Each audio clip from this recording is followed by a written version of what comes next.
Hey, I'm glad you can make it. I'm really excited to play this campaign with you.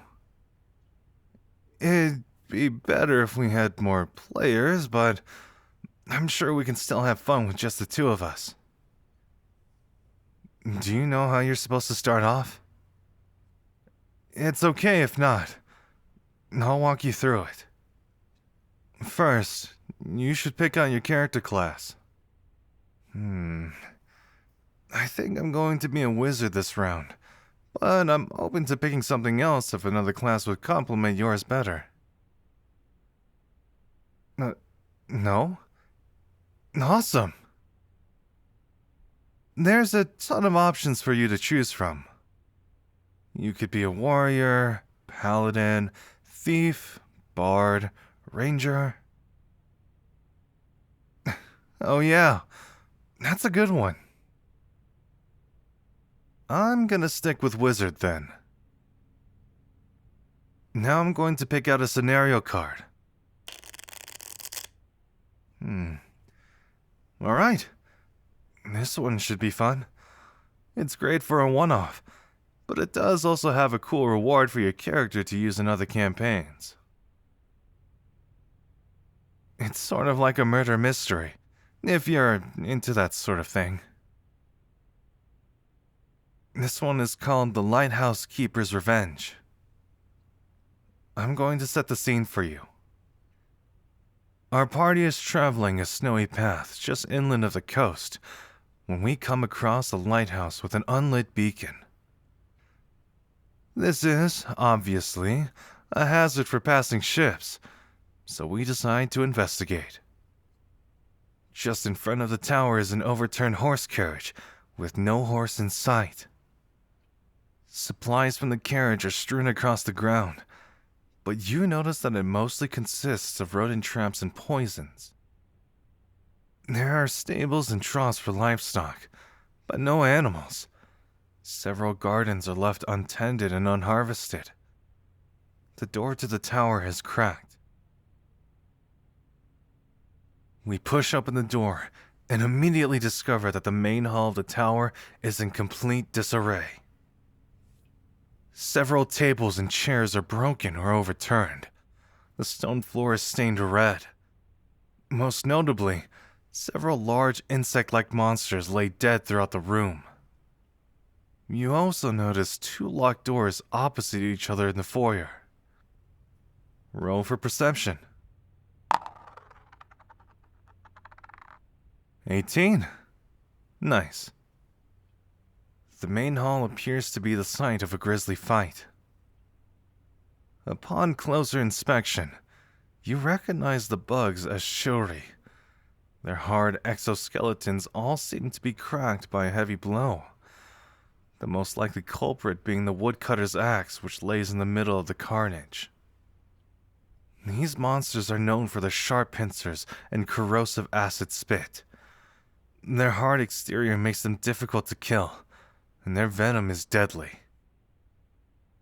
Beyond the bloody scene, you notice two bedrooms attached to the main hall. The first of the bedrooms is unassuming and well kept, with a bed that fits two.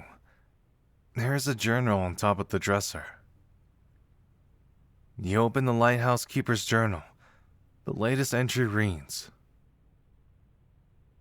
"After years of sailing from port to port, I have finally saved enough gold to retire from the sailor's life. For years this lighthouse guided me through foggy nights at sea, and now I can spend my old age living here in peace with my wife and our children, all while maintaining the same beacon that would guide me home in my youth. Although the children are now old enough to leave home, I can't help but wish that they would stay here just a few years longer. I know they get bored of this quiet life. They have a desire to strike out on their own, see what the world can offer them. But I can feel my age weighing on me. I just want to be with my family for as long as I can. We've been hearing noises from the cellar. Mostly just scratching at the walls. We think it must be rodents. My wife is too afraid to check, but the rest of us poked around down there. We haven't found anything, though. She made me promise to hide the cellar key so that the children won't be able to explore it without me.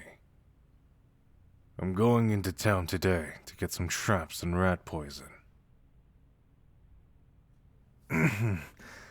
Moving on to the next bedroom, you see that it's split in 2 sections by a bookshelf, with 1 bed on each side. The side of the room nearest to the door is tidy, but lived in. There are clothes and jewelry on the shelves, alongside several decorative keepsakes. On the other side, however, is mostly barren, except for a fully packed rucksack underneath the bed. On the desk is a neatly folded paper addressed Dear Sister. In a messy handwriting, the letter reads, I know you want me to stay, but I can't stand this anymore. It has only been 2 months and I feel bored to death. I'm leaving when Father returns home. I need to see something beyond this cliff by the sea. Mother hid the cellar key to keep you out. It's in the urn on the mantel. I do wish you well. I'll be back to visit soon. Following the clue, we search the urn and find a key buried within the ashes. This must be the key to the cellar mentioned in the letter. You return to the locked door in the foyer and push the key into the keyhole. As soon as you twist it unlocked, a draft pushes the door open with a loud creak. Beyond the door is a steep stone staircase leading down into the dark abyss of the cellar. Water drips slowly from the ceiling, and you think you can hear something skittering through the darkness. Alright. I cast a light spell, which allows us to see clearly for its duration, at the cost of 30 mana. We descend the stairs together, stepping over debris and through cobwebs until we reach the cellar. This room, like the rest of the tower, is in ruins, with tools, cooking pots, and other household supplies scattered across the floor.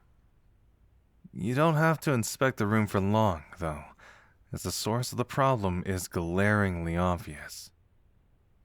A large crack in the stone wall leads to a narrow cavern, which you follow. It becomes more difficult to pass through the thick webbing, and you can clearly hear the insect monsters ahead hissing and scurrying. You also notice that as you climb down further through the cave, the temperature starts to drop dramatically. You can see your breath with each exhale, and the ground below you starts to feel slick with ice. Finally, the cavern opens up to a larger cave system. Roll for perception. Okay. In the center of the chamber, you can see an altar of some kind, likely dedicated to some ancient forgotten god. You step towards it and notice a blade on the ground.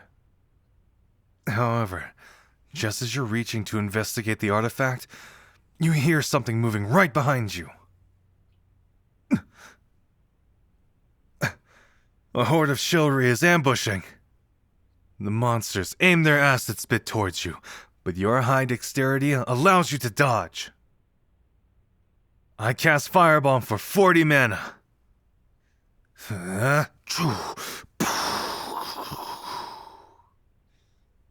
And they take 50 damage. You can finish them. Ha! One shot. That was great. Are you sure this is your first time playing the game? 'Cause you're a natural. As the last of the chivalry curl up in defeat, you look down to the sword near the altar and realizes that it bears a name on the hilt. You recognize it as the name of the lighthouse keeper's son. Worse yet, you notice several cage-like cavern chambers connected to this one. In one of these chambers, you find a knapsack containing a blood-stained note. These disgusting creatures dragged me from my room and left me in this cell to rot. I don't know how long I've been down here. My father was here with me for a while, but he was bitten by one of those things that had gone mad with fever. He was mumbling about dark, evil forces. I think he must have lost his mind. The monsters dragged him further down the tunnel. I don't know where they're taking him. That's all there is. There's a desperate plea carved into the icy wall of the cage. Just 2 words. Avenge us. You hear a foreboding cry from deeper within the cavern. It's time. The final boss is near. We proceed through the passage, the icy ground below covered in scratches and claw marks, and eventually reach the cave's backmost chamber. A horrifying sight lies before you. The nest of a terrifying beast, the mother bug, surrounded by webbing and chivalry eggs. She screeches before descending upon us. Based on dexterity, you get the first turn. It's weak on first turn. You should go for a melee attack. Whoa! 76 damage? The chivalry advances and tries to slash at you with her pincers, but I cast shield for 20 mana. Quick, if you attack again, you can stun her. I cast firewall. She's trapped.